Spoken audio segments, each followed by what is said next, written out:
తాకట్లో ఉన్న మీ బంగారాన్ని విడిపించి ఆ రోజు ఆన్లైన్ రేటుకి కొంటాం. Sharma gold company. ఎంతైనా హైదరాబాద్ క్లైమేట్ మరెక్కడా ఉండదు అని అంటారు.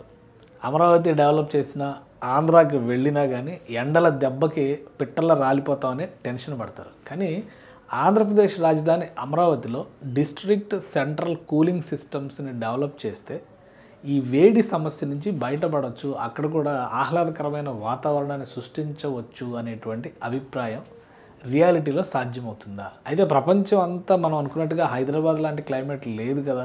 అమెరికాలో కూడా 365 రోజులు మంచు కురవదు కదా. ఇక అలా అనుకుంటే అరబ్ దేశాల్లో మరీ ముఖ్యంగా బాగా డెవలప్ అయింది అని అనుకుంటున్నటువంటి దుబాయ్ లాంటి ప్రాంతాల్లో ఎండలే ఉండవా? అక్కడ 50 డిగ్రీలు అనేది చాలా కామన్ పాయింట్ కదా. మరి అక్కడ ప్రజలు ఎలా బతుకుతున్నారు, అక్కడ డెవలప్మెంట్ ఎలా జరుగుతుంది, వీటిపైన అధ్యయనం చేయాల్సిన అవసరం ఉంది. దీనికి సమాధానాలు కనుక్కోవాల్సినటువంటి బాధ్యత కూడా ఉంది. అందుకే ఇప్పుడు ఆంధ్రప్రదేశ్ మంత్రి నారాయణ యూఏఈలో పర్యటిస్తున్నారు. దుబాయ్లో ఉన్నటువంటి డిస్ట్రిక్ట్ కూలింగ్ సిస్టమ్స్ని పరిశీలిస్తున్నారు. ఎందుకంటే అమరావతి 2 ఏళ్లలో వినియోగంలోకి వచ్చే నాటికి అక్కడ వేడికి సంబంధించి, ఉష్ణోగ్రతలకు సంబంధించి దాన్ని ఏ విధంగా నియంత్రించాలి, ఆహ్లాదభరితమైనటువంటి వాతావరణాన్ని ఎలా తీసుకురావాలి. ఇందులో 2 ప్లాన్స్ని ఇప్పటికే మాస్టర్ ప్లాన్లో పొందుపరిచారు. ఒకటి మొత్తం గ్రీన్ బెల్ట్ డెవలప్మెంట్. అమరావతిలో దాదాపు 30-33% వరకు గ్రీనరీని, పచ్చదనాన్ని అభివృద్ధి చేయడం, చెట్ల పెంపకాన్ని విస్తృతంగా ప్రోత్సహించడం వల్ల. ఎందుకంటే ఈ 2 ఏళ్లలో భవనాలు కంప్లీట్ అయ్యేసరికి దాదాపుగా 2 కోట్ల చెట్లు రెడీ అవ్వాలనేటువంటి సంకల్పంతో అమరావతి డెవలప్మెంట్ కార్పొరేషన్ పనిచేస్తుంది. సో ఒకవైపు ఆ మెజర్స్ తీసుకుంటూనే మరోవైపు నుంచి గ్రీన్ అండ్ బ్లూ ప్లాన్ అని చెప్పి అన్నారు. బ్లూ ప్లాన్ అంటే అమరావతిలో సహజంగా ఉన్నటువంటి కాలువలకి తోడుగా గ్రావిటీ ఆధారంగా కొన్ని కాలువలను కూడా తవ్వుతున్నారు.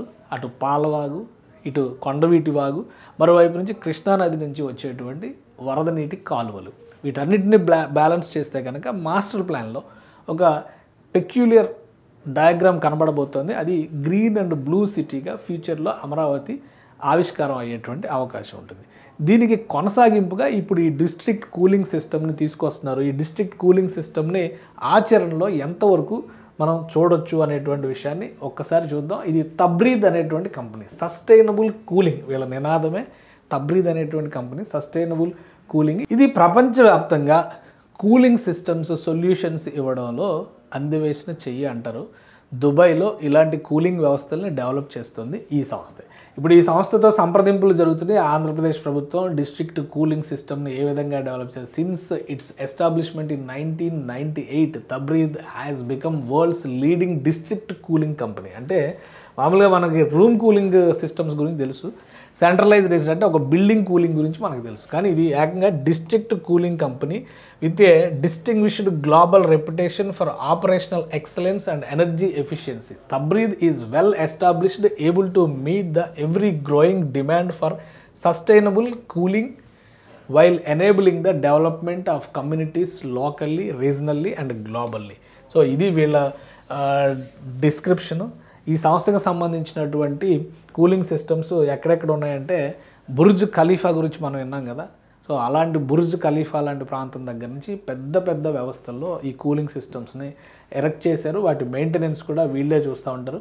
సో ఈ ఎక్స్పీరియన్స్తో ప్రపంచవ్యాప్తంగా కూలింగ్ వ్యవస్థల అభివృద్ధికి వీళ్ళు పాటుపడుతున్నారు.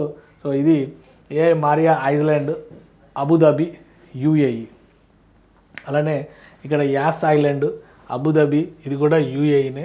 సో ఇవన్నీ కూడా ఈ కంపెనీ చేసినటువంటి డిస్ట్రిక్ట్ కూలింగ్ వ్యవస్థలకు సంబంధించినటువంటి నమూనాలు, అలానే సర్వీసెస్కి సంబంధించినటువంటి డేటా అనమాట. సస్టైనబిలిటీ అనేది కూడా వీళ్ళ మెయిన్ స్లోగన్గా ఉంది. ఈ సంస్థ చేస్తున్నటువంటి ప్రపోజల్స్ని ఇప్పుడు ఆంధ్రప్రదేశ్ ప్రభుత్వం చాలా సీరియస్ కన్సిడరేషన్లో చేస్తుంది. మంత్రి నారాయణ దుబాయ్ పర్యటనలో ఉన్నారు. ఈ సందర్భంగా ఈ డిస్ట్రిక్ట్ కూలింగ్ సిస్టమ్స్కి సంబంధించినటువంటి వ్యవస్థలు, మామూలుగా ఒక చిన్న ఏసీ సిస్టమ్ పెట్టడము, సెంట్రలైజ్డ్ ఏసీ సిస్టమ్ పెట్టడం కాదు, ఇక్కడ ఏకంగా పైప్ లైన్స్ ద్వారా ఏరియా మొత్తాన్ని కూల్ చేసేటువంటి వ్యవస్థలు ఏర్పాటు చేస్తారు. అవి ఆపరేషనల్గా ఎలా పనిచేస్తాయి, వీటిలన్నింటిని పరిశీలించడానికి మంత్రి నారాయణ గారు, కమిషనర్ ఏపీసీఆర్డీఏ కమిషనర్ కన్నబాబు గారు, ఇతర బృందం అందరూ కలిసి వెళ్ళారు, నేరుగా పరిశీలించారు. ఇవేంటంటే డైరెక్ట్గా ఈ పైప్ లైన్ల ద్వారా కూలింగ్ వ్యవస్థల్ని నేరుగా ఎస్టాబ్లిష్ చేస్తారు.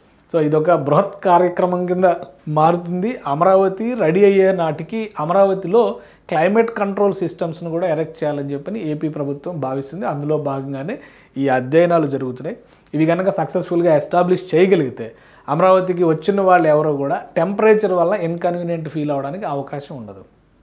అలా అనుకుంటే ముంబైలో కానీ చెన్నైలో కానీ అక్కడ కూడా టెంపరేచర్స్ ఎక్కువ ఉంటాయి, సముద్ర తీర ప్రాంతాలు కాబట్టి అక్కడ కూడా బతకలేని పరిస్థితి, హ్యూమిడిటీ ఉండాలి. కానీ మనం రిసార్ట్స్ అంటే గోవాకే వెళ్తాం, అది కూడా సముద్ర తీరంలోనే ఉంది. కాబట్టి ఆ క్లైమేట్లో ఒక అడ్వాంటేజ్ ఉంది. దాన్ని డెవలప్ చేయాలంటే మనం ఏం చేయాలనే దాని మీదే ఏపీ ప్రభుత్వం కసరత్తు చేస్తుంది. అందులో భాగంగానే ఈ డిస్ట్రిక్ట్ కూలింగ్ సిస్టమ్స్ పైన ఫోకస్ పెడుతుంది. ఈ సిస్టమ్స్ని కనుక అమలు చేస్తే అమరావతిలో భవనాలు కంప్లీట్ అయ్యేసరికి ఒకవైపు నుంచి గ్రీన్ బెల్ట్స్ డెవలప్మెంట్, ఇంకో వైపు నుంచి బ్లూ ఛానల్స్ డెవలప్మెంట్, మూడో వైపు నుంచి ఈ ఆర్టిఫిషియల్ కూలింగ్ సిస్టమ్స్ని ఎస్టాబ్లిష్ చేస్తే అమరావతిలో వీలైనంత వరకు టెంపరేచర్స్ బయట అంటే ఇబ్బంది పడేంత టెంపరేచర్స్ ఉండకపోవచ్చు అనేటువంటి ఆలోచనతో ప్రభుత్వం వ్యవహరిస్తుంది. ఆల్రెడీ పవర్కి సంబంధించి కూడా ఒక సెంట్రల్ గ్రిడ్స్ డెవలప్ చేయాలి, వాటి ద్వారా అన్ఇంటరప్టెడ్ పవర్ సప్లైస్కి వెళ్ళాలి.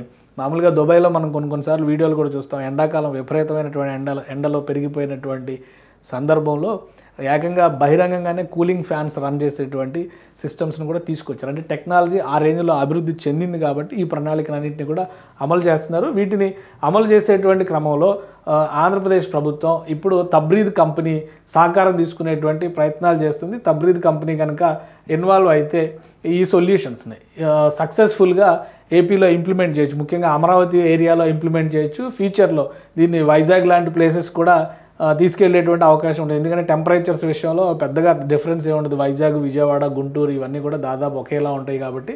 సో ఈ తబ్రీద్ కంపెనీతో సంప్రదింపులు జరుపుతున్నారు. ఈ కంపెనీ ఇచ్చేటువంటి ప్రతిపాదనల్ని ఆంధ్రప్రదేశ్లో ప్రాక్టికల్గా చూస్తారు. ప్లస్ వీళ్ళందరినీ కూడా రేపు నవంబర్ 14వ తేదీన జరగబోయేటువంటి విశాఖ సిఐఐ సమిట్కి ఆహ్వానిస్తున్నారు. అక్కడ ప్రతిపాదనలు కనుక ఫైనల్ కన్క్లూజన్ అయితే ఎంఓయూలు కూడా జరుగుతాయి. ఆల్మోస్ట్ ప్రీమియర్ అంటే ముందుగా ప్రీ వర్క్ ప్రాసెస్ని కంప్లీట్ చేసేటువంటి ఉద్దేశంతోనే మంత్రి నారాయణ ఆయన బృందం అంతా కూడా ఈ పర్యటన జరుపుతున్నారు. ఎంఓయూలు జరగడానికి కూడా ఆస్కారం ఉంటుంది. సుమన్ టీవీలో మీ పర్సనల్ అండ్ బిజినెస్ ప్రమోషన్స్ కోసం కింది నెంబర్కి కాంటాక్ట్ చేయండి.